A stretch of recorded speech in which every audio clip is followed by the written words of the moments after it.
Right now, we have, of course, a conversation on a budget in transition, what to expect out of that 28.7 trillion that the senior partner Tola Adeyemi already broke down for us. We are happy to have the Honorable Minister of Budget and Economic Planning, Minister Abubakar Atiku Bagudu. You're very welcome, sir. Thank you so much for joining us. So, Minister, I want to set the context for our conversation in terms of how the government's macro view, just looking ahead, plans to implement this budget for the sake of the nation, as far as what to expect. When the president presented the budget to the National Assembly, he gave 6 deliverables. 1 was job-rich economic growth. 2 was macroeconomic stability. 3 was an enabling business environment. 4 was human capital development. 5 was reducing poverty. 6 was access to social security. In terms of this budget that we've already looked at, how are you intending to deliver on those key areas? Thank you. The budget of renewed hope, which is the 2024 budget that Mr. President signed into law on the 1st of January, derives from the renewed hope agenda under the manifesto under which he campaigned and got elected. And in itself, the renewed hope agenda drew from the national consensus that have always existed that we need to grow at a faster rate than we had been growing. The most recent of such consensus is contained in Agenda 2050, which is a long-term perspective plan that was drawn on by, among other, private sector, public sector, subnationals, federal, civil society organizations, and other stakeholders. And that recognizes that we need to grow at a much higher rate of growth than we have been experiencing in the last decade and a half. And equally, we need to mobilize private capital, because the Agenda 2050 estimated that we need investments in the sum of, at a minimum of at least 100 billion US dollars, with less than 20% of it coming from the public sector. So meaning most of it should come from the private sector. So rightfully so, President Asiwaju Bola Ahmed Tinubu, as contained in the renewed hope agenda and the 8-point items of the agenda, says that we need to grow higher. We need to deal with food insecurity, agriculture. We need to generate economic growth and poverty eradication. We need to include all. We need to provide access to capital. We need to enhance transparency, accountability, and rule of law. And to do this, and given what one famous Nigerian, Charles Soludo, described as a very comatose economy that he literally inherited, we need to make choices that are different from choices that have been made before, or choices that have been delayed. So, not surprisingly, on day one, day he was sworn in, he said distortions have to go, fuel subsidy distortions, and later on foreign exchange subsidy, and the institutional realignment that the Ministry of Budget and Economic Planning needs to be separate from Ministry of Finance to sanction the fact that planning and budget, our budget should emanate from a plan, and we must maintain a plan, and that institutional alignment is what brought the division, that a plan-based budget, which is part of what the 2024 budget is, and a budget that will support the restoration of macroeconomic stability. And it is such restoration that we believe will give the private sector the pride of place or confidence that they can invest. So removal of distortions, fuel subsidy, foreign exchange market, rule-based participation, and in the 2024 budget in particular, reduction in deficit. Well, it might not look a big number, but in terms of in percentage terms, a drop from 6.11% debt to deficit ratio in 2023 to less than 4% in 2024 is a significant number, and it is being noticed by investors.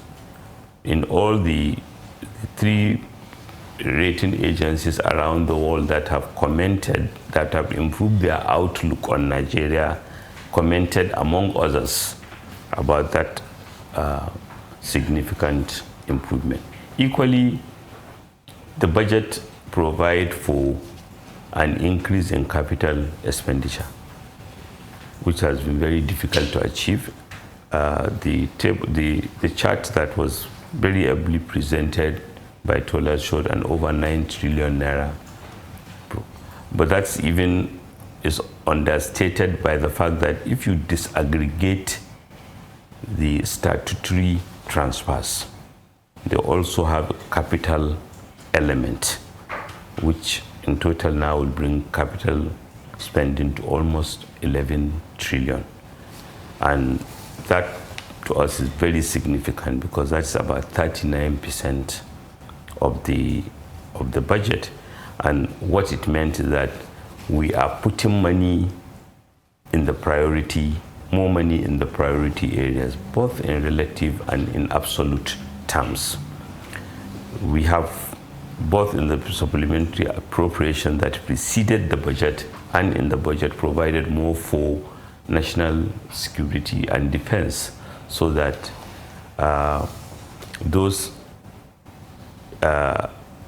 economic activities that are impaired by the perception or by actual insecurity will quickly dissipate, and we can mobilize domestic production as quickly as possible by, among others, increased spending in agriculture and food security, increased spending in infrastructure to help with the logistics, and not ignoring that we have to invest in human capital. Education spending had gone up, health spending has gone up.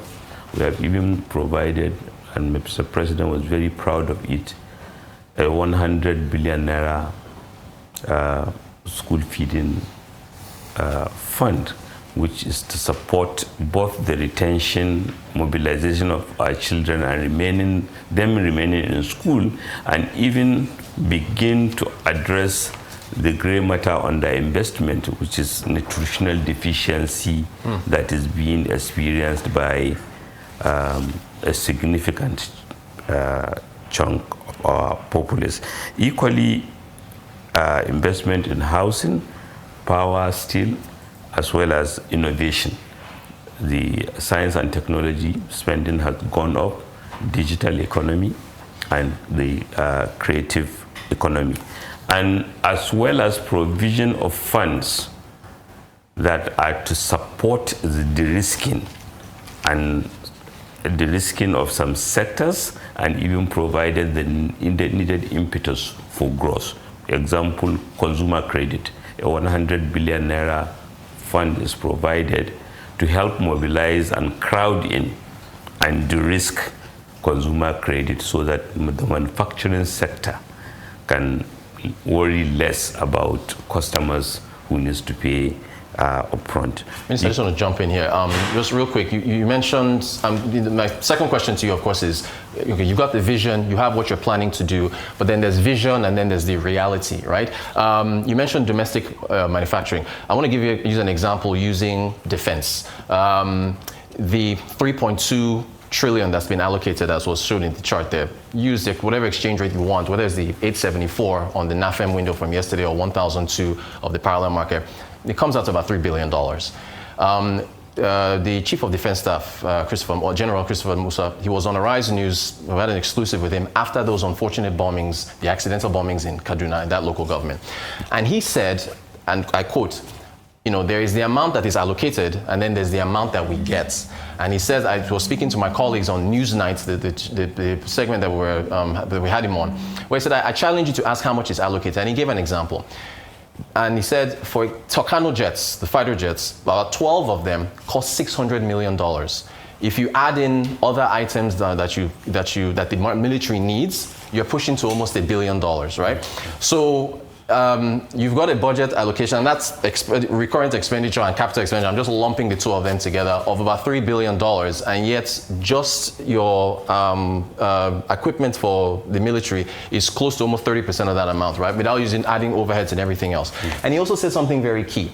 He said that our lack of manufacturing capacity means that we have to import all these military equipment from overseas, which also now puts pressure on the exchange rate. So the reality, Honorable Minister, is the vision of the budget matching up with Nigeria's realities as we see them today? Well, I think maybe that's an example that maybe can be explained differently, because when you talk about a jet, equipment, these are amortized over a period. So if I have spent a lot of money to procure a jet, then in fact my capital spending for that item should come down in the preceding years, because to borrow from that example, the capital spending is something that maybe, and I think I'm on firm ground saying it in this room, that is amortized over a long period of time rather than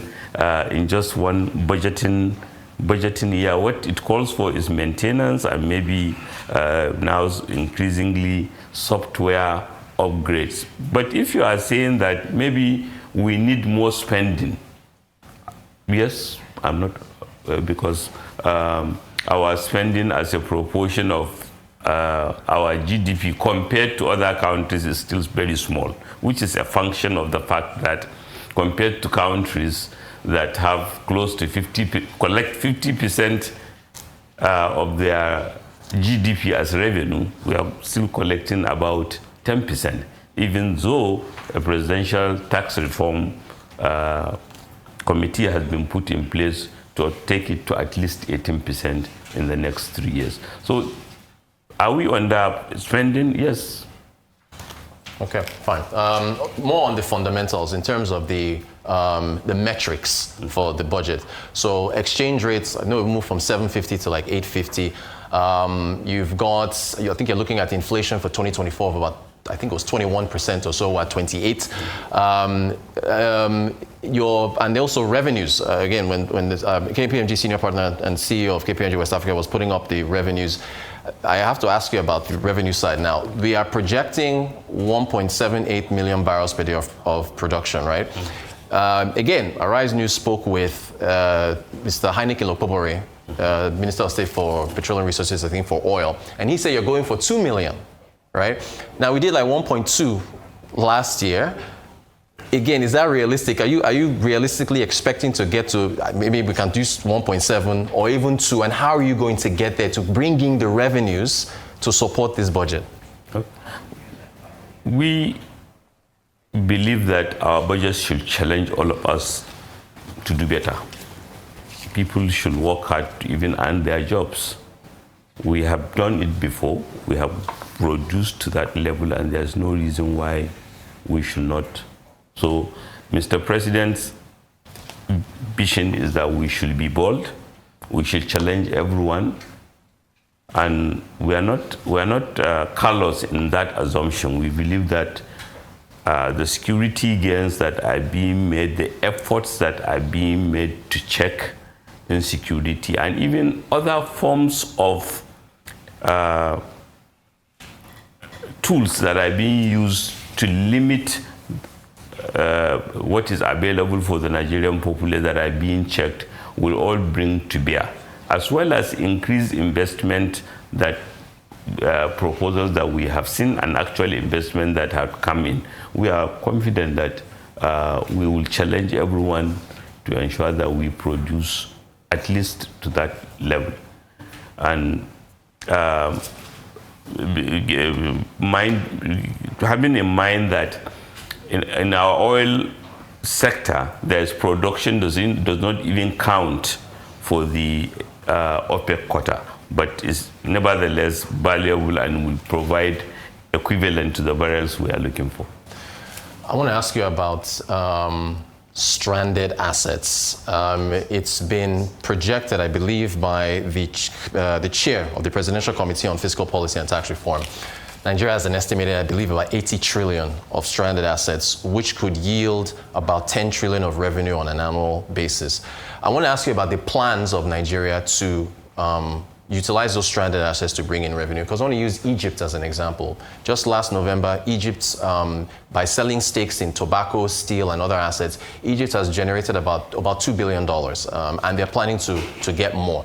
And they have an IMF program, and everything's part of their program with the IMF and so on and so forth. So what are the plans for those stranded assets that are just sitting idle that we could use to generate revenue? What's the movement there? I think the first institutional reform that has taken place is the Ministry of Finance Incorporated, which is very popularly known as MOPI, has been strengthened and has been given clarity that all stranded assets or government assets that are not put to good use should be identified, should be made available for potential investors, whether in partnership with Ministry of Finance Incorporated, as well as the proposed Ministry of Petroleum Incorporated, which will also do the same for assets in the energy sector. And the board of the Ministry of Finance Incorporated has been strengthened, and they have been very aggressive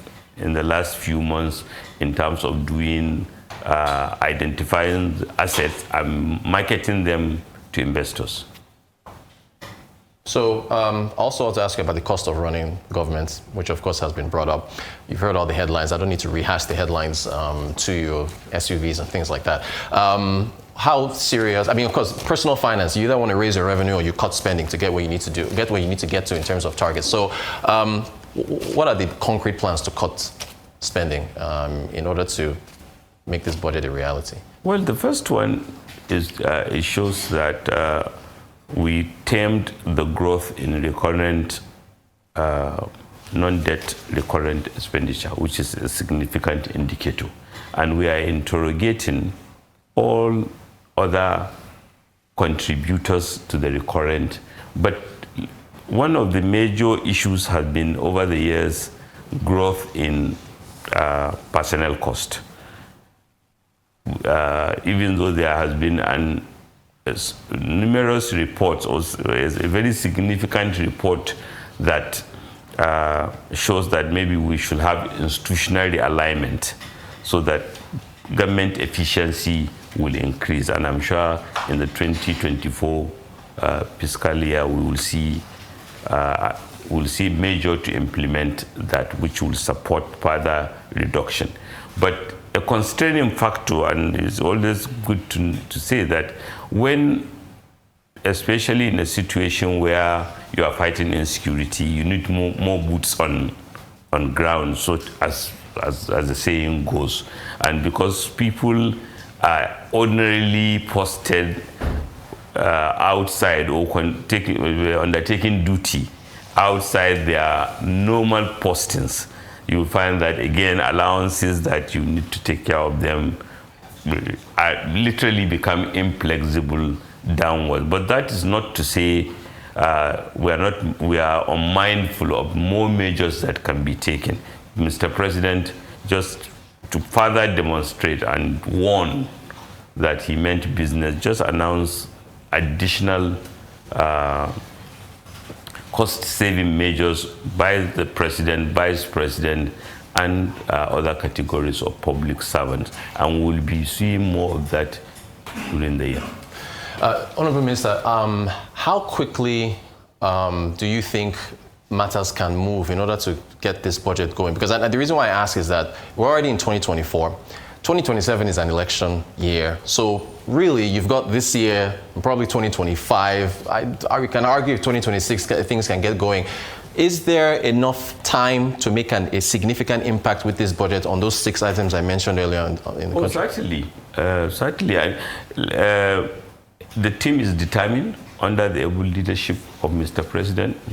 On signing the budget, he left nobody in any doubt that if any team member feels he cannot contribute to that, maybe he should excuse him or herself. That is as serious as it can get. And those who know Mr. President very well know that he meant what he says. And so people are, again, in the signing ceremony, he said that ministries, department, and agencies should take responsibility. And he meant it in the most serious.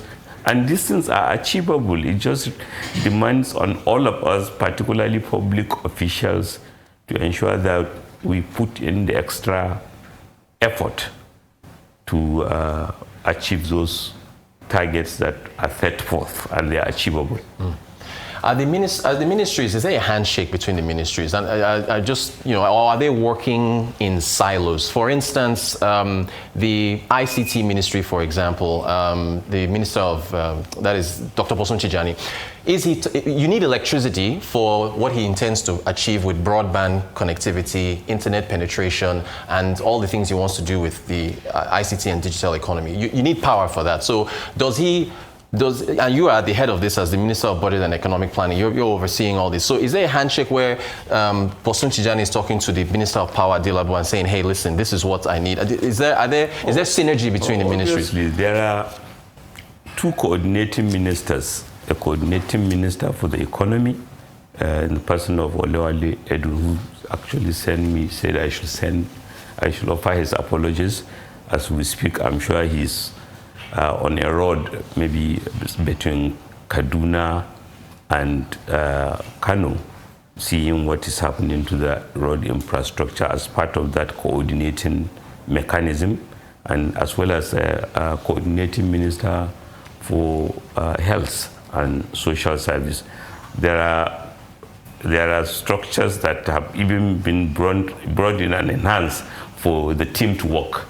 But just like as everyone who observes team formation knows that even if you bring the best team members, it takes a while before they practice the team building is coherent. So I believe that Mr. President has provided the avenue and the institutional structure for the team to work effectively together.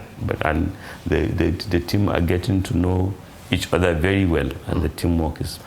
Minister, as you can see from here, I have a whole list of questions, but we're out of time, so I just have to wrap up. Do we have a revenue or spending problem? I have to throw that to you finally before we wrap up. What problem? Answer. 3 months ago, Mr. President directed me to chair a meeting of a visiting European Union team of commissioners led by the Internet Commissioner for Partnership.